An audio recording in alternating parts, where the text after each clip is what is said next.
దేవుని మాట కార్యక్రమానికి ప్రతి ఒక్కరిని ప్రేమపూర్వక ఆహ్వానిస్తూ ఉన్నానండి. దేవుని పేట ప్రతి ఒక్కరికి వందనాలు. నీ జీవితాన్ని మార్చేది నీ పరిస్థితి కాదు, నీ హృదయమే.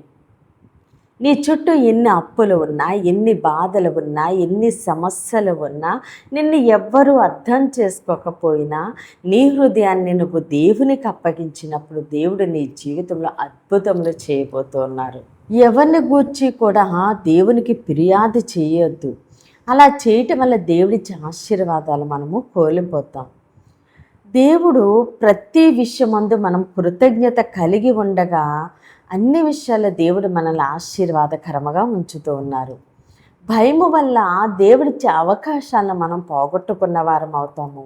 విశ్వాసముతో మన హృదయం ఉన్నప్పుడు అన్ని విషయాల్లో కూడా మనము ఆశీర్వాదాలే చూడబోతూ ఉన్నాము. క్షమించలేని హృదయము వల్ల మనము బంధకాల్లో ఉండిపోతూ ఉన్నాము.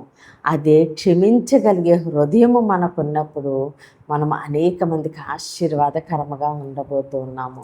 విశ్వాసముతో మనం ఉన్నప్పుడు దేవుడు అసాధ్యాన్ని కూడా ఆయన సాధ్యపరుస్తూ ఉన్నారు. కాబట్టి మన హృదయము మారితే మన పరిస్థితి మారుతుంది, మన జీవితము మారుతుంది. కాబట్టి దేవుడిచ్చిన ప్రతి మాట ఎందు మనము నమ్మిక ఉంచుదామండి. దేవుడిచ్చే ఆశీర్వాదాన్ని మనము పొందుకుందాం. అయితే ఈరోజు దేవుడు మన కొరకు సిద్ధపరిచిన ఆయన శ్రేష్టమైన వాగ్దానం చూద్దామండి. సామెతలు 15వ అధ్యాయము 13వ వచనము. సంతోష హృదయము ముఖమునకు తేటనిచ్చును, మనోదుఃఖము వల్ల ఆత్మ నలిగిపోవును.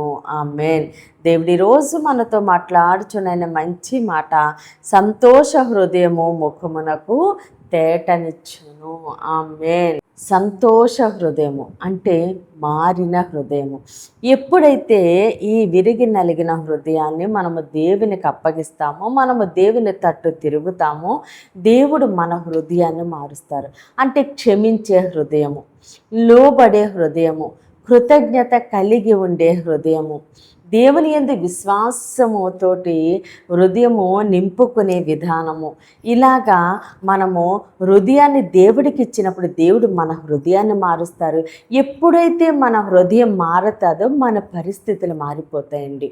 అంటే మనము అవతల వాళ్ళని క్షమిస్తాము, వాళ్ళని దీవిస్తాము, వాళ్ళు మనము కోరుకుంటాము.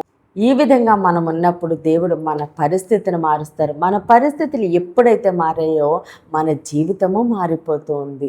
అలా కాకుండా మనం అవతల వాళ్ళని క్షమించలేకుండా, మనము దేవుని మీద విశ్వాసము లేకుండా, మనము ఎప్పుడూ కూడా కృతజ్ఞత కలిగి లేకుండా మనం ఉన్నామనుకోండి, మన పరిస్థితి మారదు, మన జీవితము మారదు. కాబట్టి ఎప్పుడైతే మన హృదయం మారిపోతుందో హృదయంలోనికి ఏమొస్తుంది? సంతోషం వస్తుంది. ఎప్పుడైతే హృదయములో సంతోషం వస్తుందో ముఖములో ఆ తేజస్సు కనబడుతుంది. ముఖమునకు తేటనిచ్చును. ఆ ముఖము చూడగానే వాళ్ళ హృదయంలో సంతోషం ఉందా, బాధ ఉందా, దుఃఖం ఉందా, ఏ విధంగా వాళ్ళు ఉన్నారని మనము చూసి చెప్తూ ఉంటాం. వాళ్ళ ముఖం చూసి ఎందుకు నువ్వు అలా ఉన్నావు, ఏ విషయంలో బాధపడుతున్నావు, ఎందుకు అంత దిగులుగా ఉన్నావు అని అడుగుతాము.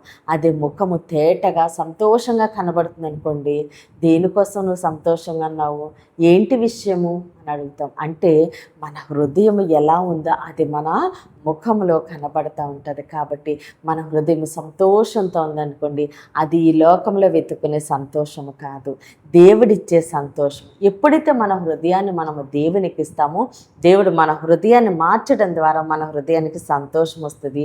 ఆ సంతోషము మన పరిస్థితులు మారుస్తుంది, మన జీవితాన్ని మార్చేస్తుంది. కాబట్టి మన హృదయాన్ని మన దేవునికి అప్పగిందామండి.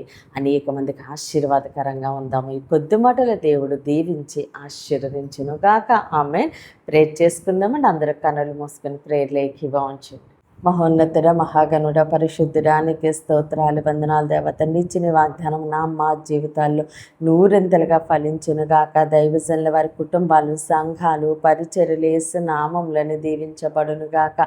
యెరూషలేముకి యేసు నామములని క్షేమము కలుగునుగాక. ఈరోజు పుట్టినరోజు, పెళ్లి రోజు జరుపుకుంటున్న ప్రతి ఒక్కరికి సంవత్సరం ఒక ఆశీర్వాదకరముగా ఉండునుగాక. దేవుని మాట పరిచర్యలో పాలు భాగస్థులే భారము కలిగి ప్రార్థన చేసిన ప్రతి ఒక్కరిని దేవుడు బహుగా దీవించి ఆశీర్వదించునుగాక. అనారోగ్యంతో ఉన్న బిడ్డలకి యేసునామములో సంపూర్ణ స్వస్థత విడుదల కలుగునుగాక. ముయ్యబడిన ప్రతి గర్భము యేసు నామంలోనే తెరవబడునుగాక. వివాహాలు కావలసిన బిడ్డలకి యేసునామములో ఘనమైన వివాహములు జరుగునుగాక.